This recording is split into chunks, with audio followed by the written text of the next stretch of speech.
Alright, we are recording again. Okay, so, Bechtloff, you want to get into this whole neo-reactionary thing. Well, I'm not a neo-reactionary, despite the fact that a lot of people think I am. I mean, I have some slight neo-reactionary leanings, but I'm a libertarian through and through. But I find I have a lot of neo-reactionary listeners on my channel, and you know, I'm friendly with a lot of them. Like I talk to the anti-democracy blog guy a lot on Twitter. I like the guy a lot. Yeah, and I don't know if I am a neo.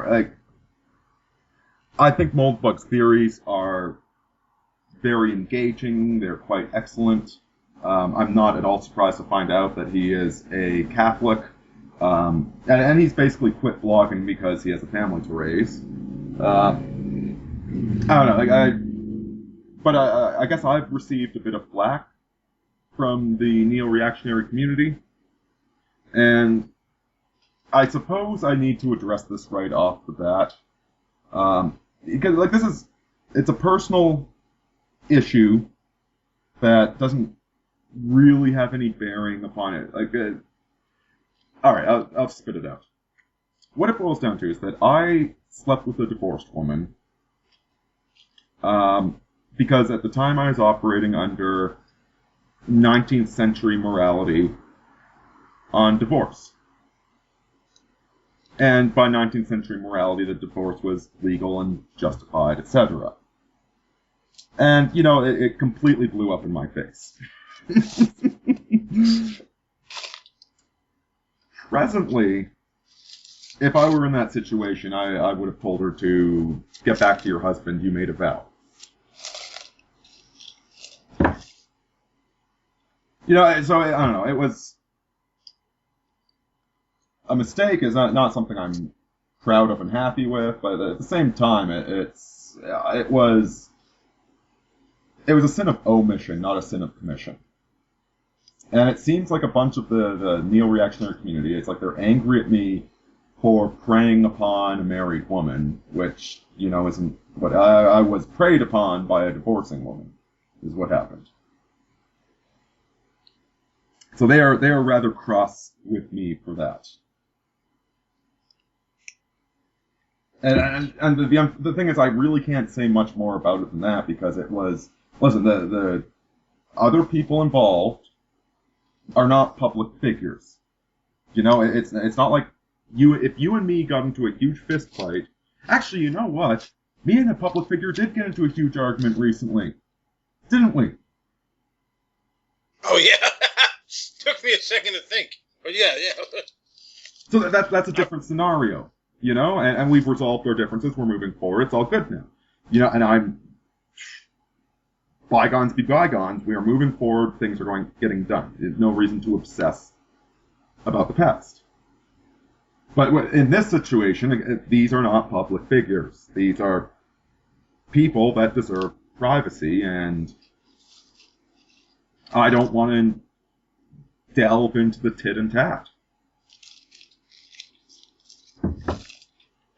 I know some of them had a fight with Rouge here recently.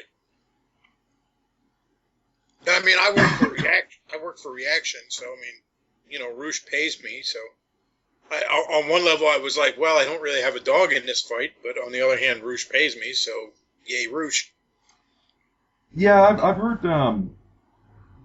But I guess the guy on Twitter who does the Jokeocracy Twitter handle, I guess he sent me a rude tweet the other day. Yeah, he Duck Enlightenment or something.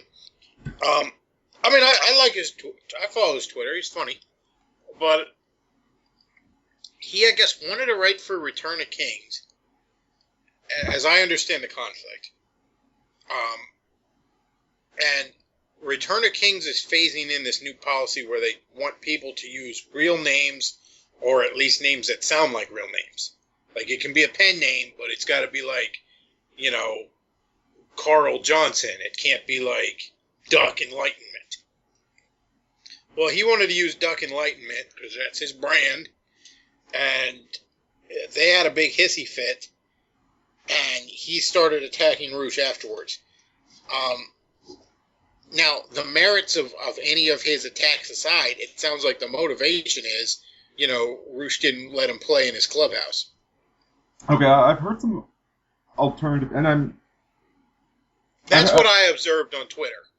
There could be other layers to it I didn't see, but that's what I saw observing their tweets. Yeah, and, listen, I am privileged to have an account over at Roosh B Forum. I think it's a really good forum with lots of great material in it, and I, try and occasionally post stuff that is useful. Not a very popular member or anything like that, but I've heard some other sides of the story, and see, I'm really not interested in taking sides. Which sometimes men need to take sides, but other times sometimes people just legitimately disagree and get really angry at each other, and I'm sorry, we're fighting a culture war right now. Anyway, this is just what I've heard. I've heard that a particular moderator on the forum has been getting very aggressive, banning the sort of stuff that on the one hand, he's being a little bit politically correct, but at the same time, the purpose of the Roosh B forum is not to be politically correct, or politically incorrect in all forms. Well, wasn't it the race realism talk he was banning? I think it might have been. And Roosh posted something acknowledging race realism, that yes, this is a basic fact of reality, that the races are subtly different from one another. Sometimes they're very different, on average. But there's also this element of extreme racial hatred that's online, and, I've spoken out against that a number of times. I said in theory, I approve of white nationalism because every race has the right to exist, but in practice, white nationalism often seems to me to be very angry and hateful. And the Roosh B Forum is supposed to be a place where we're realistic about women. And now, yes, that means an element of realism, period. The red pill or neo-masculinity means not being a sissy, not being a hug box baby that can't deal with the truth. But at the same time, this is a forum about dealing with women. If every third post is about race, well, what the hell is that? That completely dilutes the purpose and intent of the forum. You know what I mean? Mm-hmm. So I don't know. Maybe the moderator was being a bit of a douchebag, or maybe people were trying to push an agenda, which isn't necessarily a bad agenda, but would undermine. Imagine if Gamergate showed up at the Roosh B forum and wanted to make every thread about SJWs and video games. Yeah. Fanhammer time. Roosh B forum is not about video. There's a place for it every once in a while. So, again, maybe I'm just a pussy, but I'm not going to take a stance on any of this. I understand that sometimes people can be legitimately angry at each other, and that's okay. I honestly think I could never moderate something like that because I've run across too many heavy-handed moderators that just try to censor dissent and all that sort of shit. On religious sites I've frequented, on geek media sites, and I would err on the opposite side. I would be way too free and easy. I know I posted some stuff on the Roosh B forum that it felt to me like it was treading the line because I tend to take a more traditional view of the importance of marriage, and I'm on the one hand, I think that, every young man should read Bang. every young man needs to learn game. The more religious you are, the more important it is that you learn it. But at the same time,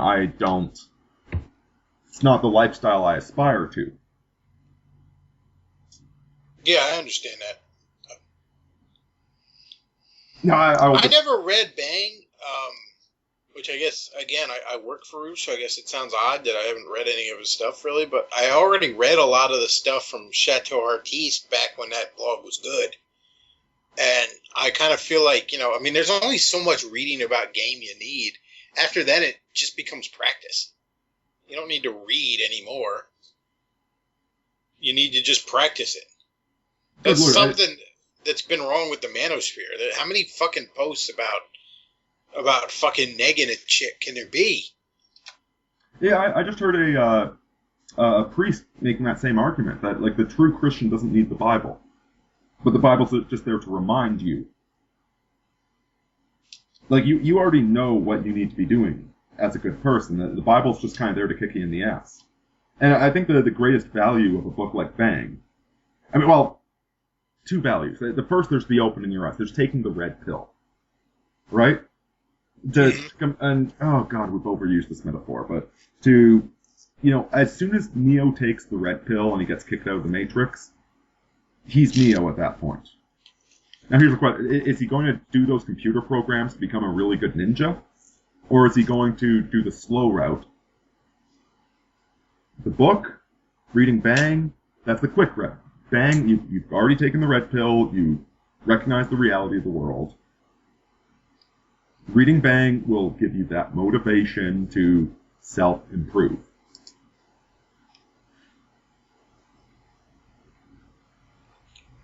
But once you understand the principle of self-improvement, you're already there, It's...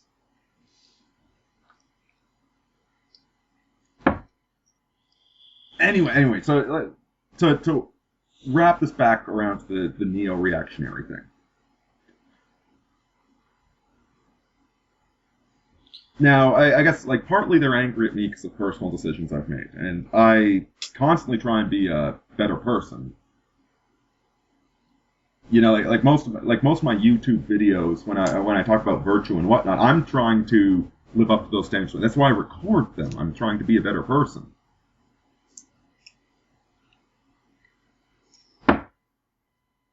Well, I get when they were fighting with Roosh, they were constantly like, "Oh, he's a degenerate because he just sleeps around and stuff."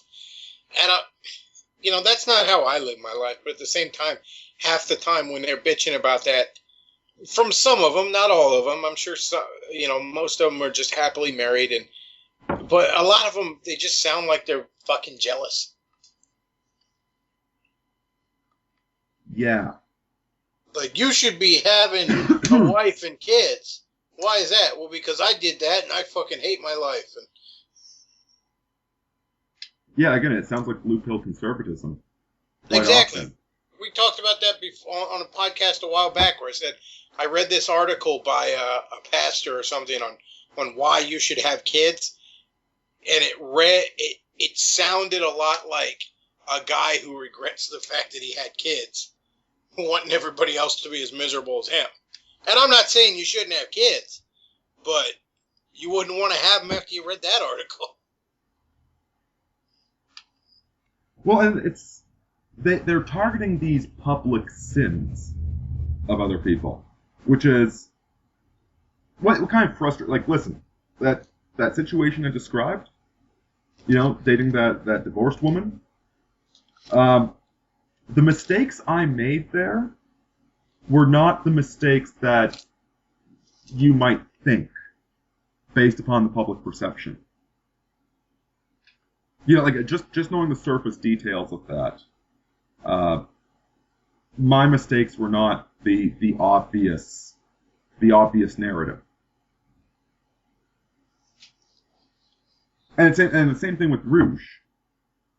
Now, Root, if you want to attack Rouge, let's say Bechtloff, you want to attack Rouge, what are you going to go after? What's the most obvious flaw in his personality? I don't know. That he sleeps with a lot of women? Yeah, just being a quagmire type guy. Which, of course, I didn't say, because remember, Roosh signed my checks, so. Oh, I've got an immense amount of respect for the man. He's one of the best bosses I've ever had. Keep in mind, like, Roosh, when we talk about Roosh, this is a guy that got fired from his job because of feminists back in, 2008 or something? 2009? I'm not sure. It was probably like 2011, 2012 that I discovered him. Okay, well, like, you know Adria Richards. Yeah. Yeah, that bitch that got those two guys fired from their job? Mm-hmm. That was Roosh. He was that Really? guy. He was that guy that lost his job because of feminists, because he had a blog called DC Bachelor, where he wrote about picking up girls at clubs, and he lost his professional job. I'm not going to say what I don't know how much this is actually public knowledge and how much this is rumor. I'm pretty sure it's all public knowledge, but I don't want to, provide our enemies with ammo. But it was in a very technical field. He lost his job. And instead of going on the dole, instead of begging and apologizing, he decided to become Roosh V. And so he went down, I think, to South America and started writing these travel pickup guides. So that this man turned lemons into lemonade.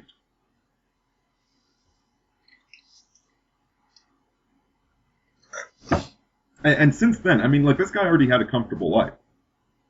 Like Roosh in 2012, or 2010, was selling books. He had a popular blog. And what does he do? He starts Return of Kings. Which is this clearing it. Now, there's people that criticize it because it's very listicle.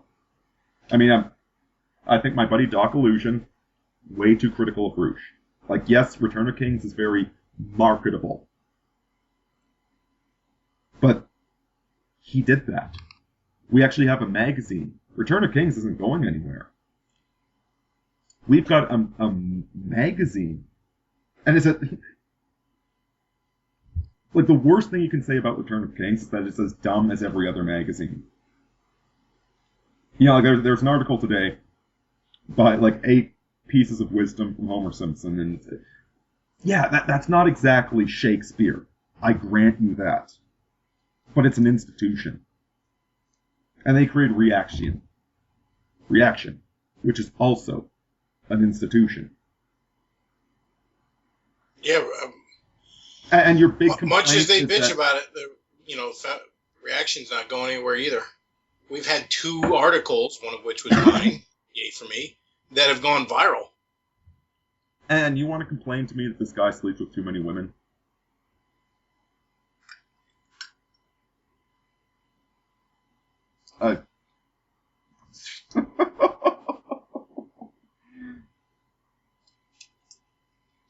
Yeah, I get a little annoyed with the reactionary crowd that's like, oh well, go have a family and settle down and stuff. And it's like, have you looked around at the world around you? That's not that viable an option for a lot of people anymore. No, I'm trying to figure out how you do that. Yeah, and, as soon as I figure it out, I'll tell everybody. There's not a huge fucking pool of wife material women out there. Now, not to slam on women, because there's not a tremendous pool of husband material men out there. No, we're pretty terrible men. But, I mean, for fuck's sake, I have, you're getting dangerously close to the man up and marry that slut territory. Well, and we're talking about Anisma, and I don't know if he likes or hates me. I have no ill will towards him, but, and I even hate bringing this up, but there were a lot of people, like when him and Roosh got into it, there were a lot of people making fun of him for dating Rachel Haywire, because half of her head is shaved off and she's a punk girl. You know what? She's hot. Yeah, she's a crazy... I wouldn't date her. But she's hot. And this month, like, what is he, like, mid-20s or something? At least he's not dating a single mom. Yeah, so what he was dating... So Anisimov is not Mr. Uber alpha male at the age of, and I'm guessing like early 20s, 23 or whatever. He's not the Uber alpha at 23. Well, that's no reason to make fun of him. I mean, he's a smart guy that posts smart stuff, but at the same time, it's, why are you so willing to throw rocks when you live in a glass house? And that there's this general element within the neo-react, like they are very, very quick to attack and condemn people that don't live up to their arbitrary atheist moral standard. And it's utterly a standard based upon who their friends are. It's a very tribal sort of a standard.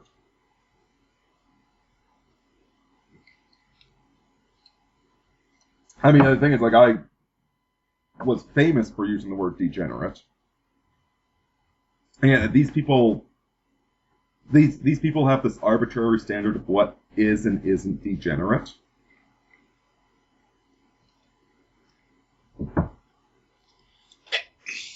I don't.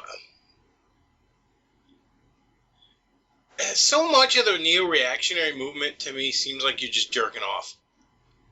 Like, the Rorschach guy from Anti-Democracy Blog, and I've talked to him both on Twitter and I love his blog. Brilliant blog. You know, I've DM'd him on Twitter and all, and I've actually been meaning to have him on my podcast at one point. You know, seems like a really cool dude. So if he's listening to this, please don't take offense. But on his Ask FM, which I do follow, he had somebody asked him something because he's a monarchist. Somebody asked him something about, like, well, how do you convince the people to adopt the king, right? And he had some response where it was like, the king doesn't need to convince people, he's the king, or something like that. And I'm probably butchering it and all. But that wasn't the question. The question was, how do you establish this? How do you, because even a monarchy, you know, exists at, you know, ultimately at the consent of the governed. Well, because, not the consent, I would say, but the belief of the governed. You know, because ultimately, if enough of them decide we've had enough of this guy, they'll drag his ass into the guillotine. You know, he's not fucking Superman. He's just a man. You know, all dictators have to either frighten or convince enough of the people to go along with them. And that same is true of any form of government. Ultimately, the people have the power. Well, and by sheer numbers.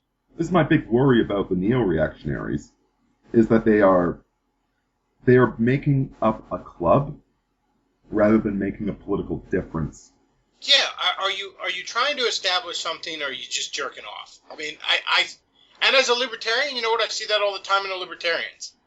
You know, are you actually trying to reach out to people and convince people why you think this is how things should be structured, or are you just fucking jerking off? You know, there's a guy called... Now, there's a time and a place for jerking off, but you do that too much, you go blind. As the old wives' tale says. You know, it really bothers me that this moral righteousness they're trying to promote. I mean, this is ironic, because they're the biggest critics of Protestantism. But it's a very Protestant concept. If you just follow our clubhouse rules, you're righteous. And if you go against them, you're degenerate. Guess what? Guys, you're all degenerates. We're all pieces of shit. We're all idiots. Have you ever looked up the list of cardinal sins in the Catholic Church? I can't say I have, but I'm not a Catholic, so... Good luck. Good luck not committing a cardinal sin. Well, that's the whole point of Christianity, you know. If you could just stop sinning, Jesus wouldn't have been nailed to that tree. Yeah. It's when it goes past. And this is supposed to be one of the principles of neo-reactionary philosophy. Is that it's when you try and institute public morality, when you try and take these metaphysical laws and put them down into public law, everything goes to the fuck. And yet that's exactly what they're doing, where they're black and white. This black and white morality they're foisting upon people, and they're just trying to create their own little clubhouse. And then, and you know, then they start introducing words like ganon. Have you heard this ganon? Yeah, as I understand the definition of that, it's for, I guess, the atheist corner of neo-reactionary. They need a placeholder for God, as they put it. Because ultimately, there's no morality without a God of some sort. Whenever I hear an atheist even use words like morality or even a word like should, I'm like, you don't really get to use that word. Well, I bring up Gödel's incompleteness theorem, but that's a book I'm trying to write. I mean, if there is no God of some sort, there is no right and wrong. Period. They are really turning it into a bloody clubhouse, as opposed to a dialogue. And are you familiar with Trannygate? Trannygate? Trannygate. I'm pleased to say I don't believe I am. Oh, okay, good for you. Well, you know Justine Tunney, right? Yeah. I know of her. I follow her on Twitter, and yeah, so I've read some of her stuff. One of the few trannies I'll actually call her. And you know what? That's exactly my stance on things. Justine looks like a woman. She actually does not make a big deal about being a transsexual. You know, it's just kind of like a fact. You know, it's like the fact I'm Canadian. You know, it's about that substantive. And she seems to be doing a lot of cool, productive stuff with her life. And she's not one of these SJW, gender feminist, friggin' sexual degenerate weirdos that just wants to post pictures of their assholes on the internet. I get the feeling that Justine would not make a big stink if I called Justine him. So that's why I'm willing to humor Justine and call her her. I get, because I don't. I like Justine, really but I don't approve of transsexualism. I think it's a mental illness.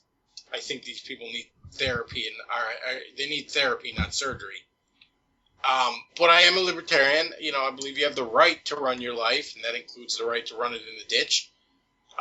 So I'm content to just say, okay, fine, that's Justine's business. You know, there's a Catholic priest by the name of Robert Barron. Brilliant guy. And he was talking about how the Pope has been very soft about a lot of things. And he was putting it this way, like, given how broken modern society is, if the church is supposed to be a medic tent, and when somebody comes off the battle lines, you don't check their blood cholesterol, you stop the bleeding. Yeah, that makes sense.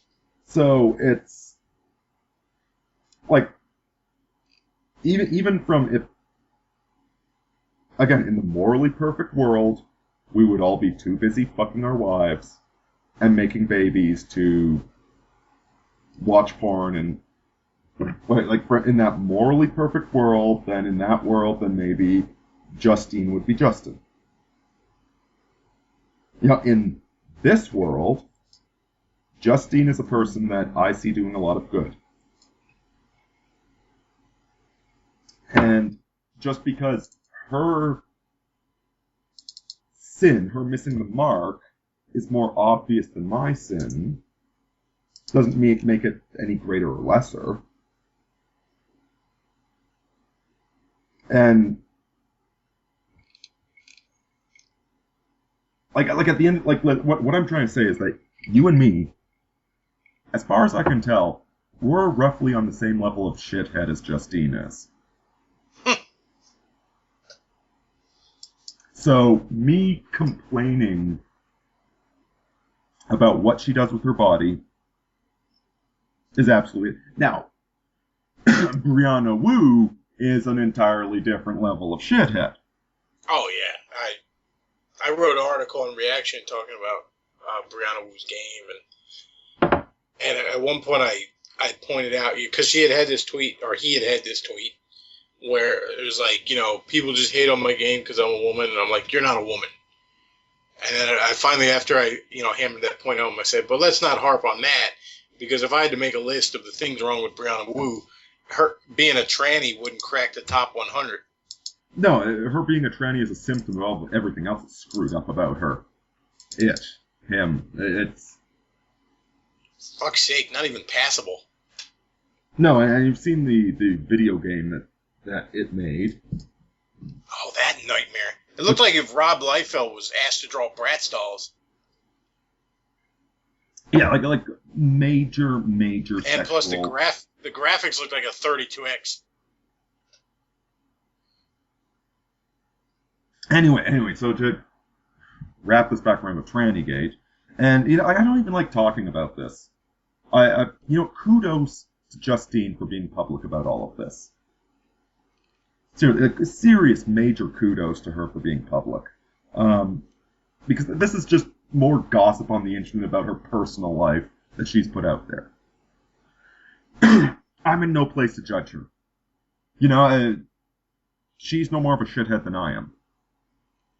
And but the neo-reactionary community got into a huge uproar, a huge tizzy, because she'd written in very intelligent, well-worded, smart essays supporting neo-reactionary philosophy, and yet she was obviously not Jesus.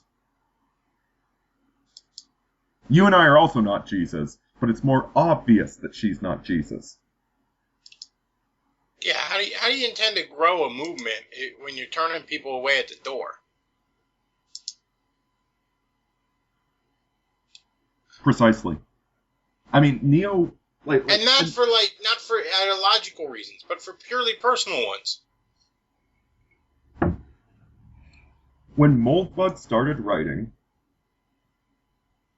the whole purpose of Moldbug was not to promote an agenda, but to flip things upside down and look at them like you were a traveler from the 17th century.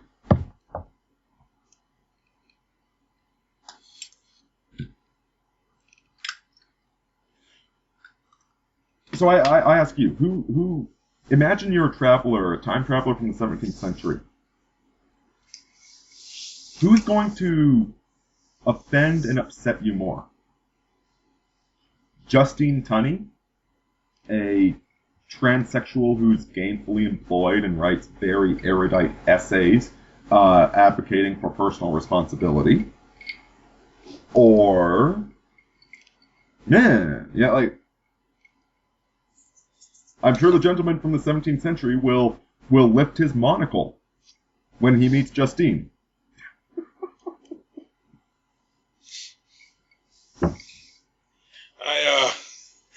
I remember Adam Carolla had a show on Comedy Central years ago.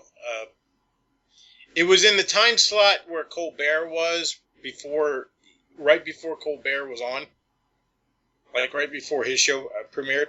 Mm-hmm. And he had skits on there where it was like Adam Carolla talks to 1770s guy. And it was always like talking to some guy who looks like an American founding father. And like one of the bits was like Adam Carolla talks to 1770s guy about women in the military. And they cut to him and the guy's just laughing at him. It was another one where it was like Adam Carolla talks to 1770s guy about internet porn. And the guy's sitting there and he goes, so you mean to tell me there's a device in your house with which you can see millions of pictures of nubile young women performing sex acts? Come, let us make haste. It would be hilarious if somebody did the reverse of that skit with a naive 21st century guy with no sense of history talking to a very erudite and educated 17th century guy. Good. That's actually. I should maybe write these skits. That's a brilliant idea. Talking to 2015 guy. Because here, like the 17th century, like you know that in the dark all cats are gray. To quote Benjamin Franklin.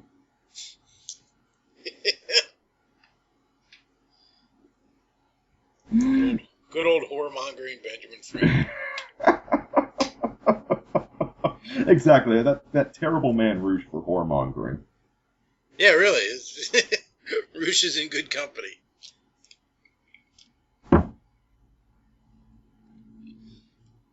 See, it's... Matt Forney said this to me in a conversation. I don't think he'll mind me sharing it, but that... What he says that the neo-reactionary community really... A year ago, so that'd be 2013, fall of 2013, the neo-reactionary community hit the mainstream. They started getting reported on, and they did nothing with it.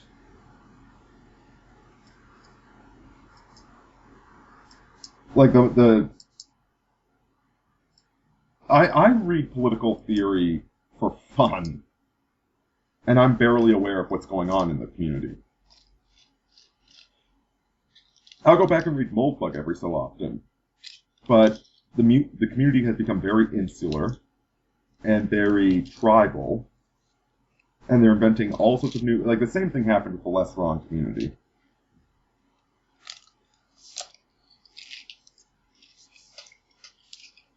Well, you know, people are so desperate for community these days. We're so atomized. We have none of it. I mean, you know, you're lucky to have a small group of friends and maybe a girlfriend or a wife these days. So people gravitate towards these communities, and that's... And, you know, I mean, I got pushed into the manosphere, but I found actual real friendships from it. The people I've met in real life. It's not, you know, like you and Matt and, you know, Aaron and stuff. It's not just jerking off on a keyboard. Well, and the manosphere has gone through multiple violent sheddings. Like the neo-reactionary community gets into these long, protracted debates whether this and this person should be allowed to be a part of it. Justine Tunney is the tranny gate, that. Whereas the manosphere, like Matt Forney posted, "Kill your manosphere idols." Rouge posted the death of the manosphere. Like it's the man. Like how to put this? It's you don't. If you were trying to suck up and to write the sort of content that, like, if you want to be Mr. Alpha Male Blogger, the manosphere hates that.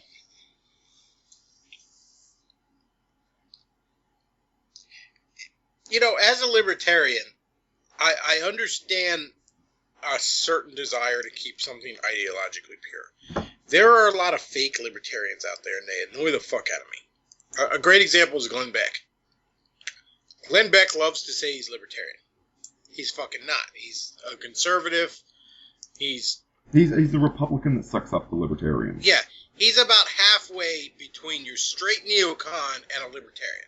He has more libertarian leanings than, say, George Bush did, but he's not a libertarian. Now, that being said, he is what he is. I dislike the fact that he lies about what he is, but I don't begrudge him what he is. And if he was running for office, I would probably vote for him before I'd vote for any number of other people I could think of. But I understand the desire to not want entryism. I just understand the desire to not want wolves in sheep clothing in your midst. But by the same token, not everyone, you know, there's no ideological purity. That doesn't exist. Yeah, there's no perfect constitution. I mean, the big problem with America is that the Constitution, which is... Yeah, I'll go on. Let's just say the Constitution is the best designed Constitution that's ever existed for a government run by men. But yeah, but even the Constitution allows itself to be amended for a reason. And even it's fallen to shit. Well, I mean, we just ignore it now. That's the biggest problem. So what makes you think a contract? A contract doesn't work if all parties just ignore it. Yeah, you've seen the same thing with the MGTOW lately. Have you been following any of the MGTOW BS? Yeah, that's... I mean, Aaron Clary made a very common sense observation that, hey, a lot of these are just losers that call themselves MGTOW because they ain't got no choice. See, I've been... Now, up until he did that video, I followed No Ma'am, which is the original MGTOW. Go check out No Ma'am. And Women's. And Women's is bloody brilliant. But aside from that, and he had a MGTOW forum that he had going on. And I'm a member, I don't really post, I'm not sure if anything's going on with the forum. Like, the problem with MGTOW is that, like Roosh B forum, game, there's a reason guys show up, to get laid. When you're a MGTOW, one day you just stop showing up, because the whole point of MGTOW is don't show up, you know? Yeah.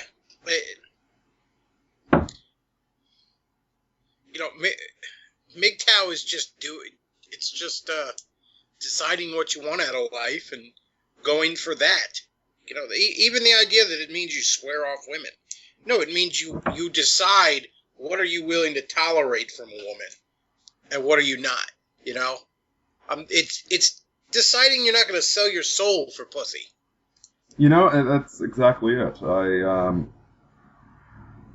I told my ex-girlfriend recently, these are my standards for a relationship. This is what I expect. This is what I'm going to provide, but this is also what I expect out of you. And she didn't like those standards, so I'm now single. Yeah, I have basic standards for what I want in a woman. And those are my standards. I think they're quite reasonable, and they're the kind of standards, this is what I can tolerate. This is what I'm not going to violate them just to be with somebody, because being in a bad relationship is worse than being alone. I want somebody with compatible theological and political views of mine. Not identical, but compatible. I'm not dating a socialist Wiccan. No, but a woman's political views are not the same as a man's. That's why I said compatible. When a man has political views, it's a statement of honor. And I don't need somebody that thinks exactly like me, because I'm already here. A woman displays virtue or lack of virtue, and a man displays virtue by his word and whether or not he follows his word. Women, words are less important, it's actions that are important. A virtuous woman will act very lovingly, even while she votes Democrat. And then there's certain things that are just red flags to me. Like, I'm not dating a single mom. I'm not fucking doing it. Because I think single moms are fucking trash. And I don't mean the divorcee or the widower or the widow. I mean the fucking dumb single bitch that got knocked up and kept the baby and raised it herself. Didn't get it to an adoption agency or nothing. No, just I'm going to keep this baby myself. You're fucking trash. And I'm sure there's exceptions to it, but that's a giant red flag to me. That's a red flag so big, smaller red flags orbit around it.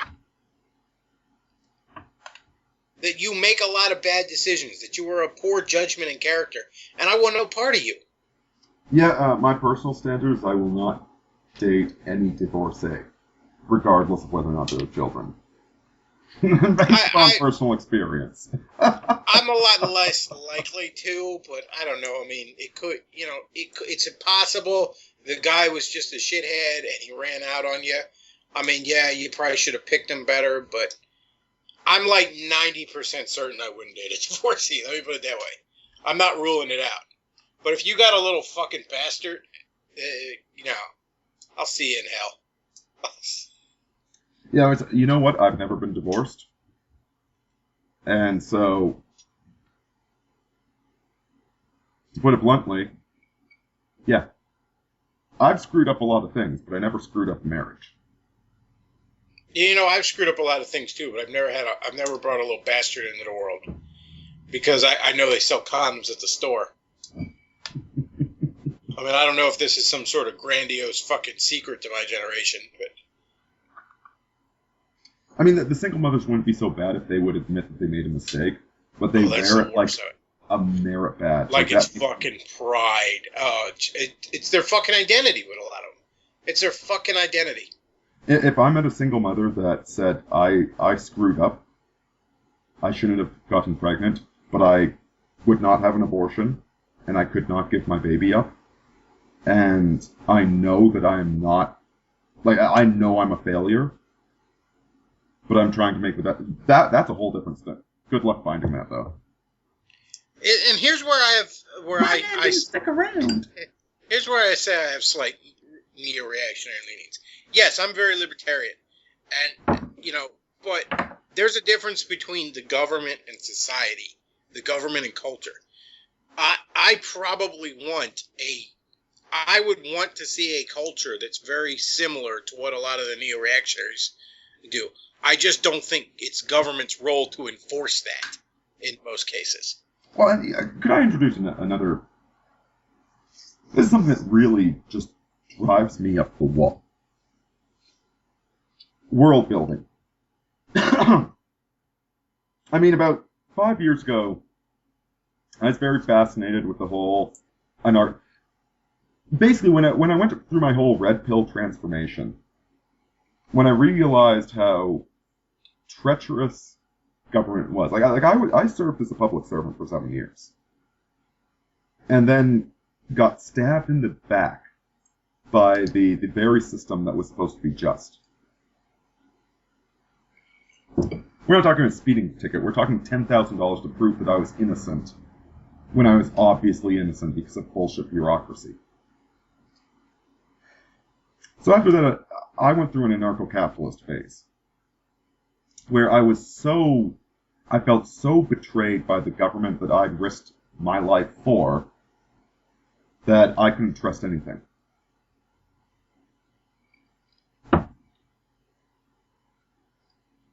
But the problem with the anarcho-capitalists, and the problem with the neo-reactionary movement, and the problem with so many of these jerk-off groups on the internet,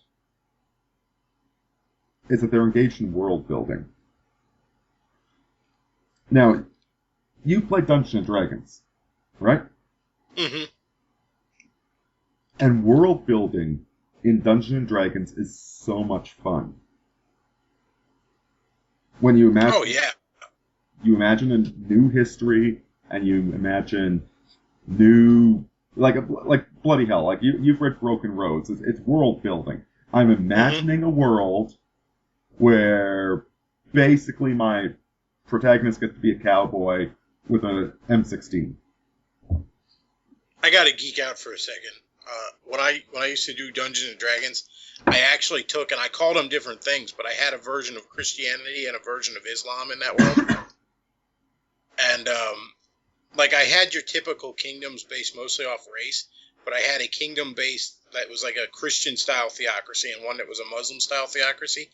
And I had a republic based loosely on America that I argued like was so ridiculously diverse, racially and ethnically and culturally, that literally the only thing that held it together was it was more of a trade syndicate than anything else. Like everybody went there to do business because they were the prosperous people. But if prosperity would disappear, this thing would rip itself apart. And it's fun, world building. Yeah. It's not productive. I mean, if you're world building to tell a story, to explore concepts, it's wonderful. But there are so many people that are world building to to do their thing. I mean, the anarcho-capitalists are really the worst. No, I'm not going to say that. And listen, anarcho-capitalist theory is worth studying. It is really worth investigating and studying if you're remotely interested in economics. So there's a lot of brilliant work there. But at the end of the day, you have a bunch of people pontificating about how we could have the internet and how we could have highways in an anarcho-capitalist state. Okay, how do we get there? You're not imagining an anarcho-capitalist state on Mars when 20 scientists land there. You're imagining trying to turn the United States into an anarcho-capitalist society. Yeah, that's the thing with the neo-reactionaries. I mean, so many of them are like, well, if we had this, just patriarchal king, and I'm like, yeah, but who picks that guy, and then how does he get in charge? Where the real point of neo-reactionary political theory is supposed to be that power and responsibility need to be wedded. The problem is right now is that power and responsibility are completely separate, completely riven apart.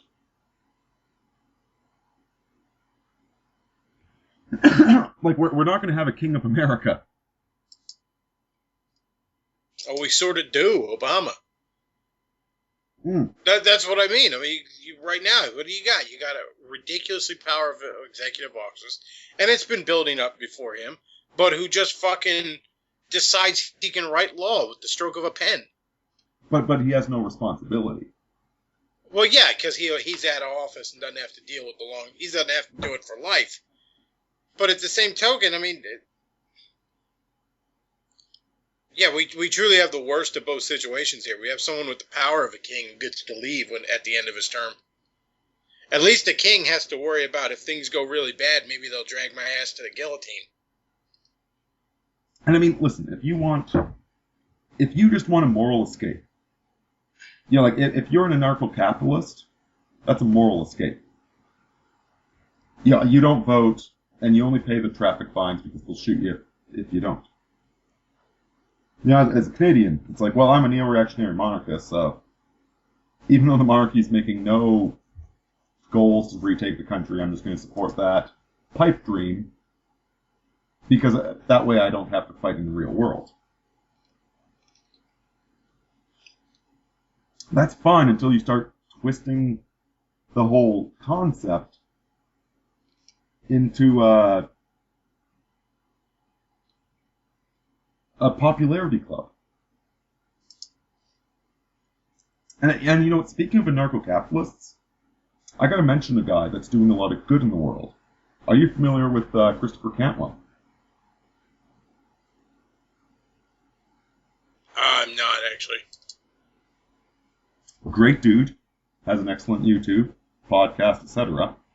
Anarcho-cap who regularly shows up at the legislature in Manchester, New Hampshire, to get laws passed increasing freedom. By his personal philosophy, he's an anarcho-capitalist. In the real world, he is advancing the libertarian cause. A lot of people in the manosphere and alternative right now, and they're like, don't vote. Don't ever vote, right? And I get where they're coming from that, and I've often taken it to say, like I vote, I don't ever get my hopes up about it. You know what I mean? I figure out who best reflects my values, if indeed such a person is remote. I mean, if there's no one to vote for, I don't. But if I'm like, that person would definitely be better than that person, I go and I vote. But I'm not gonna sit here and be like, that person is the savior. That person will fix everything. It's more just like, I do what I can. I have this minuscule amount of power, and yeah, it doesn't really mean jack shit. And odds are, if anybody who could really fix shit got on the ballot, they'd throw my votes away. I'm still convinced in, the 2012 primary, a lot of Ron Paul votes went in the trash. But still, I go out and it's a few minutes out of my day. There you go.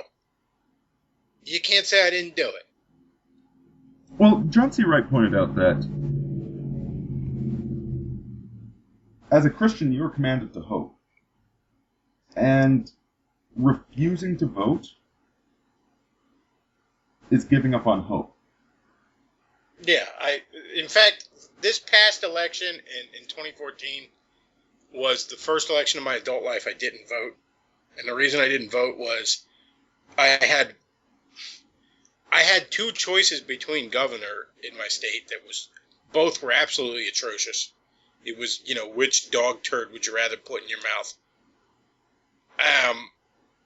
The guy running for my Congress, Joe Pitts, I kind of like him, but he was in no danger of losing. And then my local legislator, for my state legislator, he was running unopposed, and that's fucking insulting. I feel like I'm voting in North Korea when I'm voting for somebody who's running unopposed. If I'd have known that, I'd have told like 9 of my friends to write me in. Maybe I'd have won because no one would have voted for the unopposed guy. But I didn't bother, leaving the house that evening for it. And I was just like, that's a fucking waste. But yeah, when the presidential election comes along, I'll vote. And if it's a fucking Bush versus Hillary, I'll fucking, I don't know, write my own name in at a protest. But I'll at least take a minute to protest. I still think you should vote Hillary. And I know Bernard Chapin's really angry at me for this, but if the Republicans have the chutzpah to put Bush on that ballot, Bush is going to destroy the country too, just not as quickly. Vote Hillary. At least she destroys it quickly enough that people might wake up. But, you know what, listen, this is not about a one-size-fits-all solution. It's about doing something. Doing something in your individual life. Your individual life matters. And, blind cynicism. How many people were cynical about Obama? You know what? If 20% of the population that was too cynical to vote, but that knew that Obama was a slime ball, if they voted for Romney, who was also a slime ball, that would have started moving things in the right direction.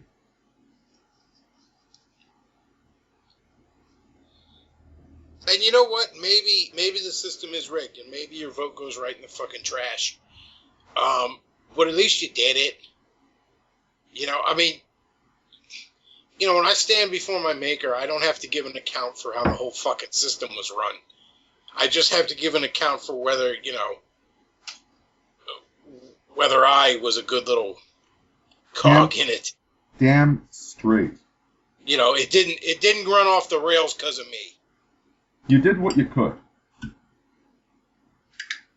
I can't remember who it was, but there was an actor who once talked about how, even though he's been in, all kinds of shitty movies, he always gives it his all. Because he's like, I always want to, at the end of the day, be able to say, at least this movie didn't suck because of me. That's such a great piece of advice. You know what it reminds me of? It's a line from Player of Games by Ian M. Banks. Basically a sci-fi chess master is going up against a young prodigy that he's afraid he's going to lose to, after he's been famous for being like sci-fi chess, some other made-up game. He cheats to beat her in a game. And when he does that, there is no glory in the victory. Because he's just an old cheat.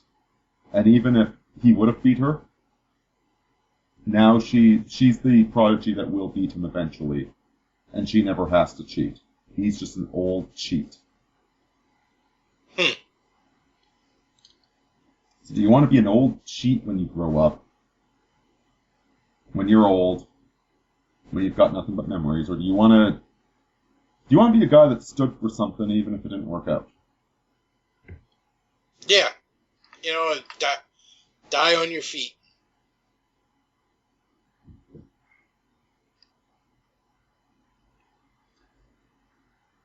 And to wrap it back to the neo-reactionary thing. Listen, guys.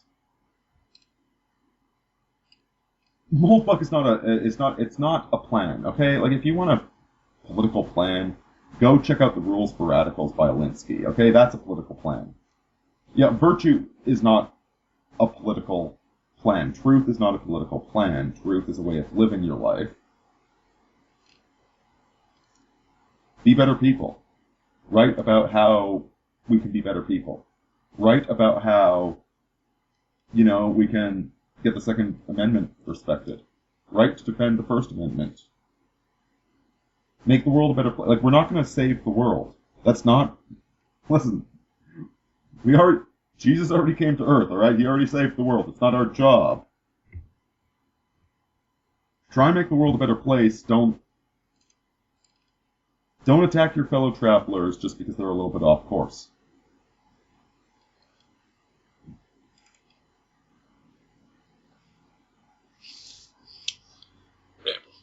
Quit jerking off.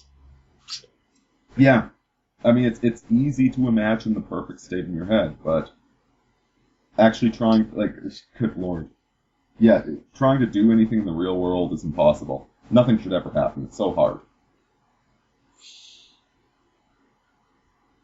Yeah, that's what social justice warriors do. They sit around and they jerk off about The perfect world where everybody's treated equally, nobody's judged, etc. And they try and use threats and violence to force that. And that's a lot of the meanness I see coming out of the neo-reactionaries is very, very similar. That you don't live up to our prescribed standard, so we're going to bully you. Well, no, if you've got a better standard, then tell me about it. If you've got a better way to live your life. If you've got a more successful way, if you think Roosh is degenerate, because he whores about too much, then you write a book about being better than Roosh. Is that hard? Yeah. And don't attack your potential allies. Don't. I mean, like I said, do you want to actually do something? Or I mean, hey. I'm not a neo-reactionary, but I would take a neo-reactionary paradise over what we have. I'm a libertarian, but I'm not an objectionist, or whatever the hell they call it. The Ayn Rand fucking shit. Objectivists. Yeah, I'm not. I'm not those guys, but I'd sooner vote for one of them for office than Obama or Bush or Hillary.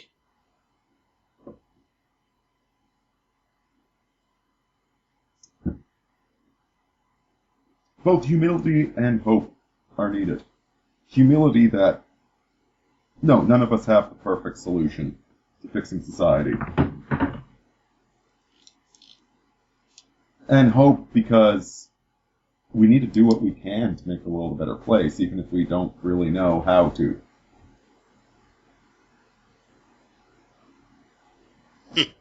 Yeah. Well, I think we changed the world for the better.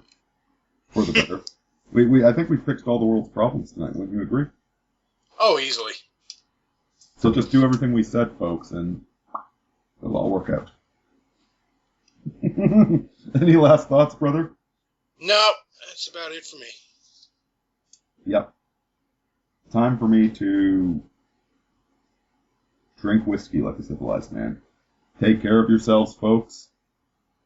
Arini and Bechtloff out.